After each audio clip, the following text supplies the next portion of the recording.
Hi everyone, I'm Anne Riddell and welcome to Arts in the City. We are coming to you today from the Queens County Farm, where fun fall activities are very much underway. We'll show you a few highlights a bit later in the show, but first, New York City has long been a muse for creativity. An exhibit now at the Museum of the City of New York explores how our famous hometown has sparked imagination and shaped pop culture over the last 100 years. Talk about a complicated relationship. New York City. We love it and we love to hate it. We love the city, we hate it at the same time. We love the fact that we are irritated by it because it shows us to be tough New Yorkers. We kind of hate ourselves for loving it. And it's just that mixture of those conflicting emotions that makes this so fundamentally New York.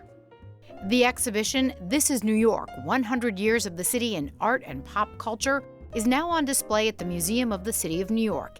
It is a wide-ranging look at our hometown and its complexities, from a giant water bug to frolicking on Sesame Street and Carrie Bradshaw's tutu in Sex and the City.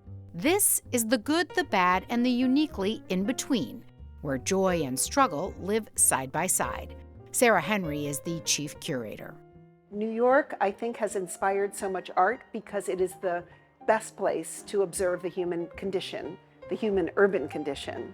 So it is a muse, but it's not because it's celebrating New York just as a physical thing, but because it is embracing the human extravaganza that's on view every day when you walk through the city's spaces. The exhibition covers an entire floor and includes more than 400 objects across different art forms. There are also interactive elements like this digital bookshelf and Songs of New York, where visitors step into a musical map for snippets of songs representing the 5 boroughs. Once we were Republicans, but now we're Democrats. The exhibit, marking the museum's centennial, is on view until July of 2024. It is a study in contrast, intimate scenes of New York as home, juxtaposed with images depicting it as a source of danger and menace. We see New York as a city that can feel unbearably crowded and intensely lonely at the same time. A city that is ours, but also everyone's. There are literally billions of people around the world who have never set foot here, who feel that they own a little piece of New York. And even more than that, that New York City represents something to them. They know something important about the city because they've seen it. They've seen it on their television sets, on the movie screens, in the music, in the photographs, in the artworks. It is one of the most represented places on earth. And that means that people who have never been here are still carrying around a New York of the mind.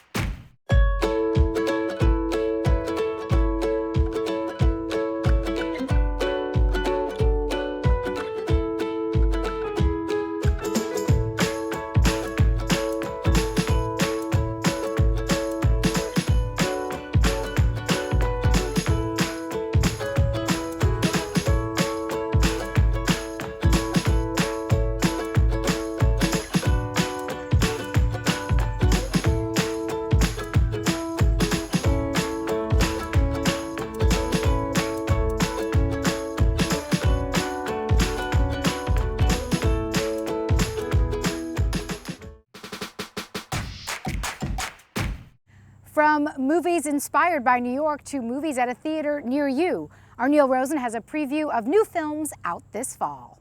Autumn in New York. It's that time of year when movie studios release the films that they think will have the best chance of winning Oscars. Here's a look at some of the top contenders that are coming your way to New York City movie theaters this fall. Money flows freely here now. I do love that money, sir. Director Martin Scorsese's Killers of the Flower Moon reunites the award-winning director with longtime regulars Robert De Niro and Leonardo DiCaprio. It's an epic Western crime drama surrounding a series of grisly Oklahoma murders that were committed in the Osage Nation in the 1920s after oil was discovered on their tribal land. I'm destined for greatness. Another epic film that could be headed to the Academy Awards is director Ridley Scott's historical drama Napoleon. Based on the true story of iconic French Emperor Napoleon Bonaparte, the film follows his rise to power and his volatile relationship with his one true love, Empress Josephine. Joaquin Phoenix and Vanessa Kirby star, and it's loaded with some of the most elaborate battle sequences ever filmed. Another biopic, Naiad, stars Annette Bening and tells the remarkable story of Diane Naiad, the competitive marathon swimmer. At the age of 60, along with the help of her coach and best friend, played by Jodie Foster, she starts training to achieve what seems to be impossible, namely swimming 110 miles in open waters from Cuba to Florida, where she faces sharks, fatigue, and all kinds of other dangers. In Maestro, Bradley Cooper directs and stars as Leonard Bernstein, the legendary composer and conductor of the New York Philharmonic. A deep dive into Bernstein's complicated life, this multi-layered epic portrait looks beyond his musical brilliance, as it also chronicles his lifelong relationship with Felicia Montealegre, played by Oscar-nominated actress Carey Mulligan. So how long do we have to do this for?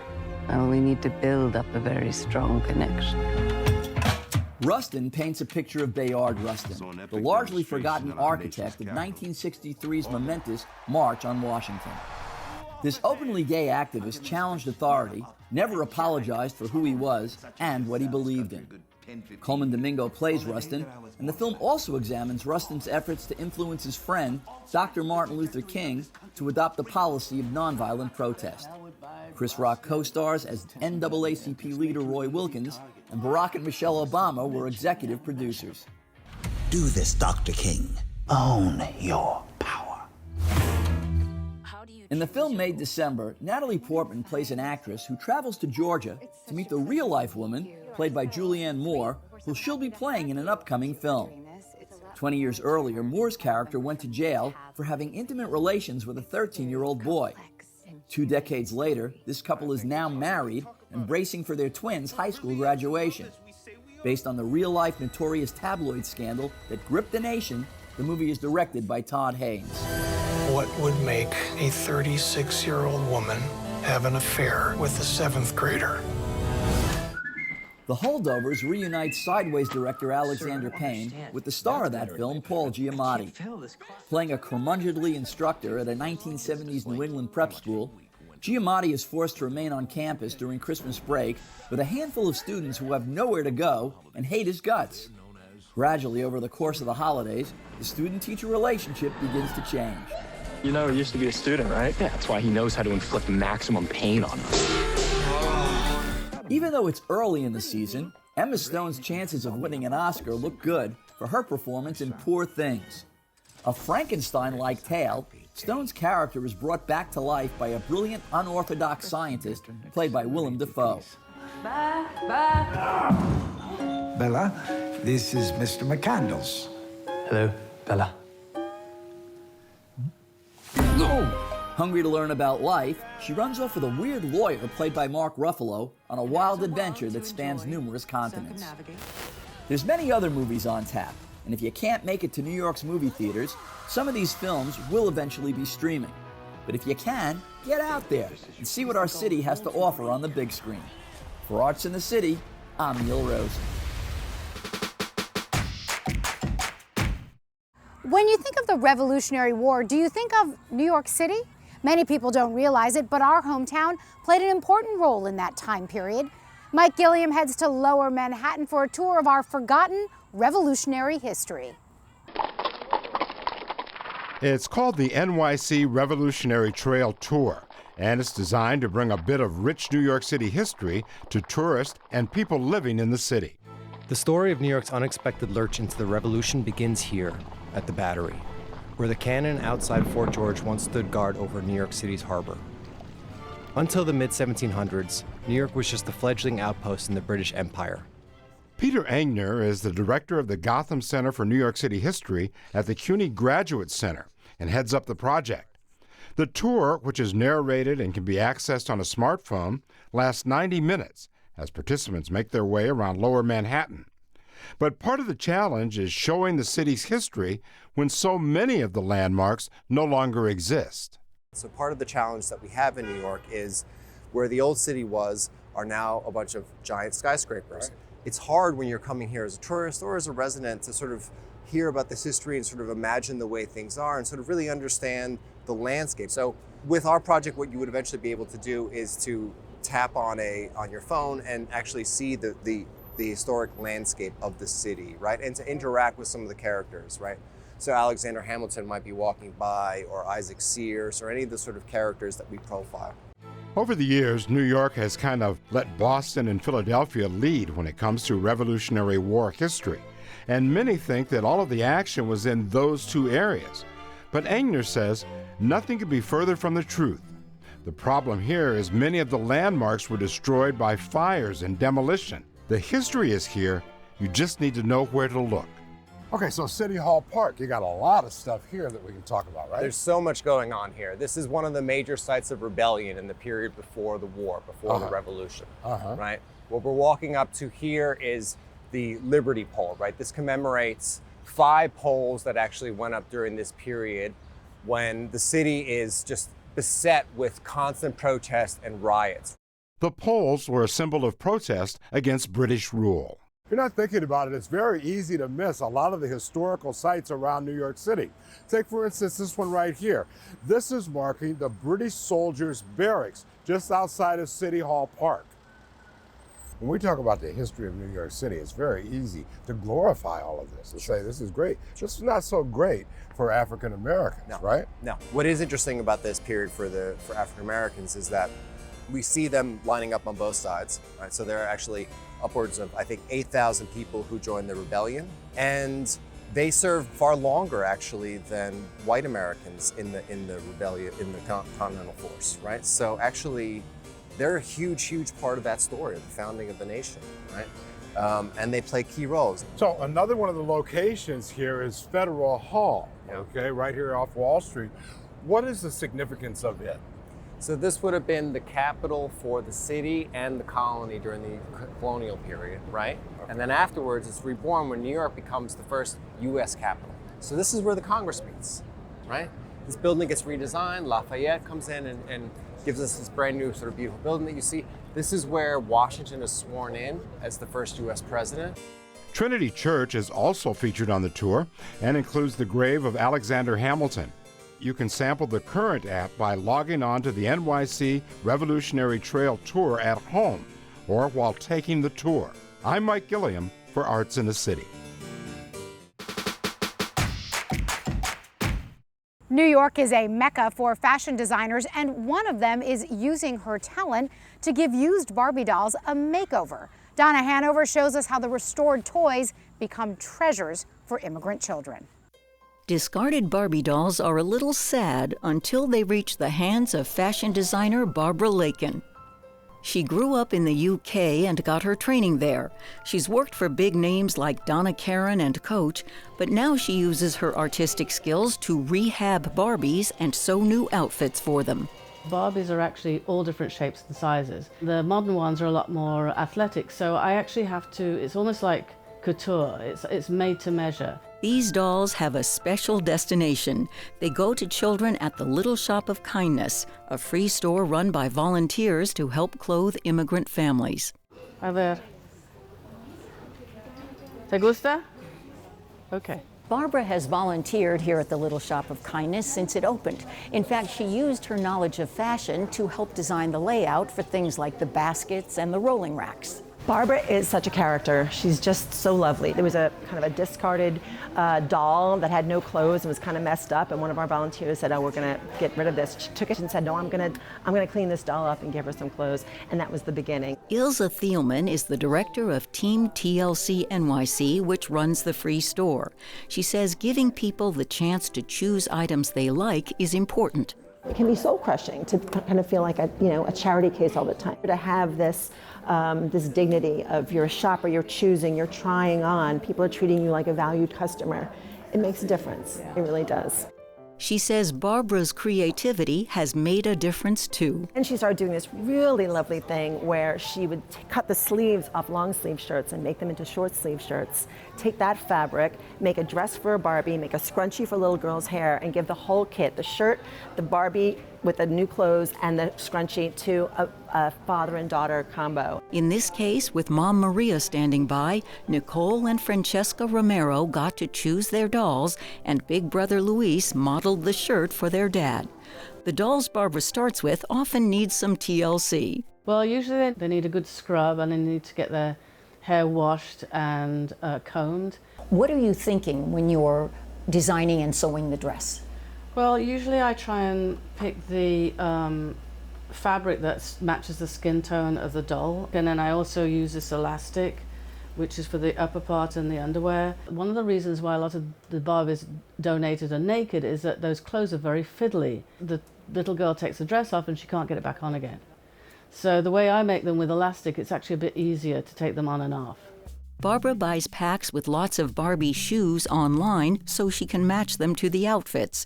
She often includes a second dress so the child can have the pleasure of changing the clothes.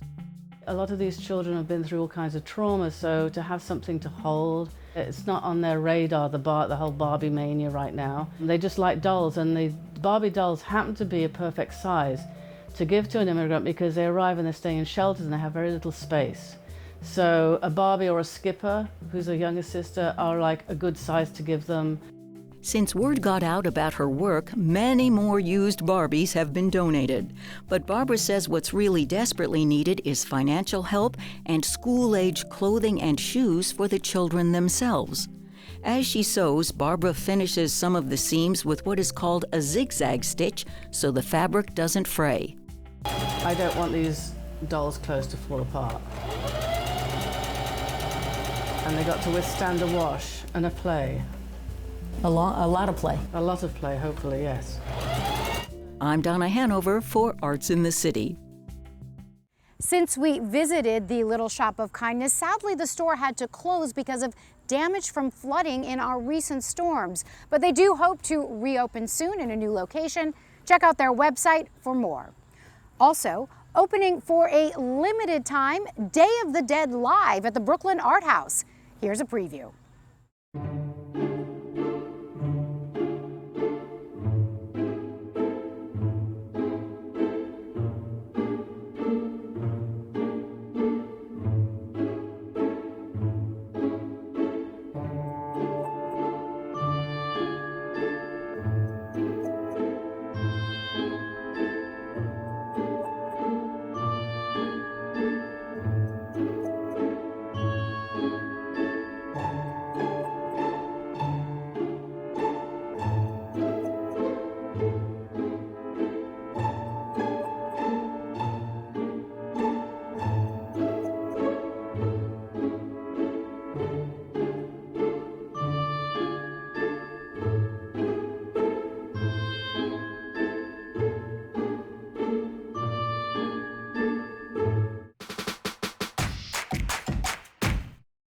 Ravi Shanker was a world-renowned Bengali Indian musician who influenced a generation of musical stars in the 60s, from the Beatles to John Coltrane. He also taught at City College, which now houses a collection of his archives. Susan Jhun takes us there. Beatles band member George Harrison called him the grandfather of world music. But before Ravi Shankar was a worldwide legend, he was a visiting professor here at City College, and he left behind a precious resource. They're demonstrating how Indian music is taught, how the teacher is going to sing a line and then the performer plays it back. So it's sort of a call and response or recitation. So check that out. So that's Shankar singing, and that's Ashish Khan. Housed in archives and special collections at City College is a course in classical Indian music, taught by none other than the legendary musician, composer, and sitarist Ravi Shanker, who's credited with bringing Indian music to the world stage. These are one-of-a-kind recordings, and they happened at a very unique moment in Ravi Shankar's career.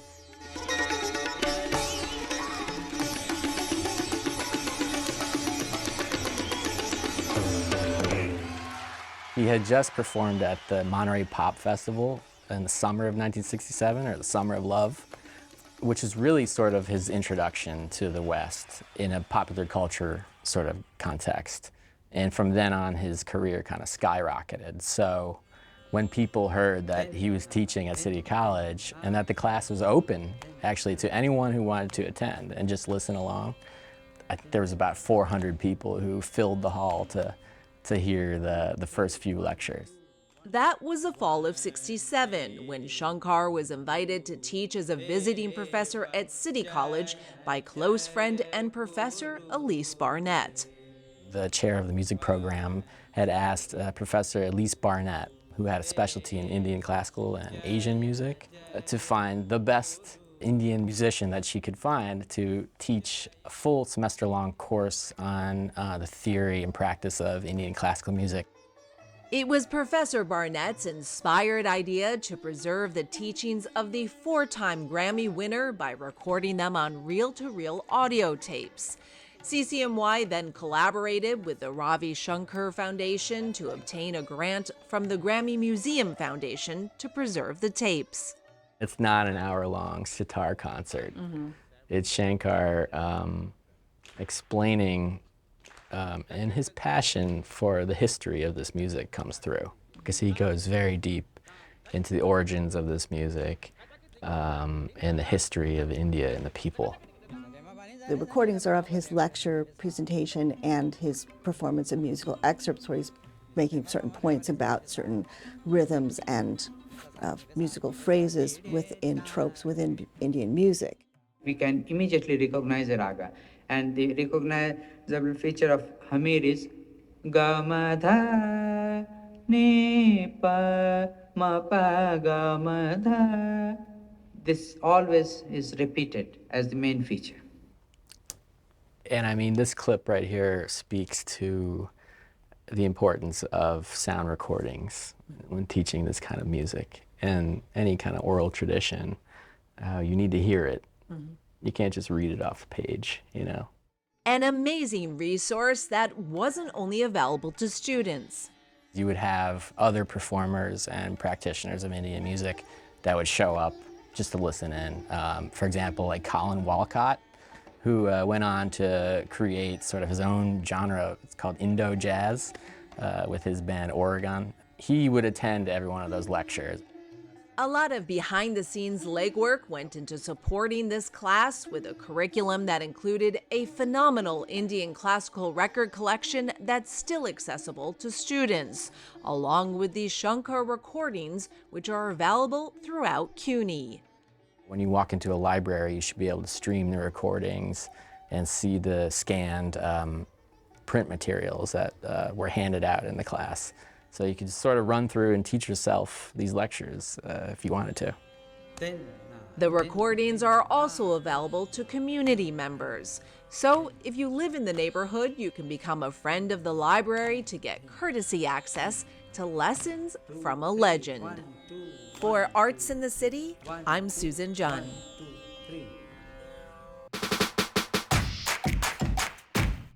Winter is around the corner, and one New York City group is turning up the heat on the ice rink. Andrew Falzon laced up his skates for a visit with the team from Ice Theater of New York. Its athleticism is matched only by its elegance. Where art glides gracefully on the ice or acrobatically in the air. This is the Ice Theater of New York, delighting New York audiences for nearly 4 decades with dancing on ice. Moira North is founder and artistic director. We're an ensemble, like a dance company. We work with a lot of choreographers from the dance world, as well as developing our own choreographers. So it's exploring different ways of moving different dance visions on ice. But make no mistake, even though ice is the stage on which these incredible athletes perform, it's the dancing and the choreography that defines the performance. It's another prism of possibilities. Most of our skaters, however, did train. They either competed or tested or became show skaters. Sarah France is one of the troupe's performers. We met up with her at Ice Theater Studio Space in Dumbo, where she was busy prepping the artificial ice surface used for auditions and rehearsal time, since ice time in the Big Apple can be pricey. Not long after Sarah joined Ice Theater, the pandemic hit, bringing practices, public performances, and most of the world to a grinding halt. But she decided to expand her artistic repertoire by launching herself off the ice and taking to the sky. And kids, don't try this at home. I was bored, and with no access to ice rinks, I decided that the best option was to buy myself aerial equipment that I rigged into a tree in a park in Queens, which is massively dangerous to do, and started teaching myself how to do work on the lyra. And I have had the intention the whole time about combining that with my pursuit on the ice. And Sarah has since incorporated the lyra and other aerial arts into the ensemble's performances, and like many of Ice Theater's performers, Sarah had prior training in dance as well.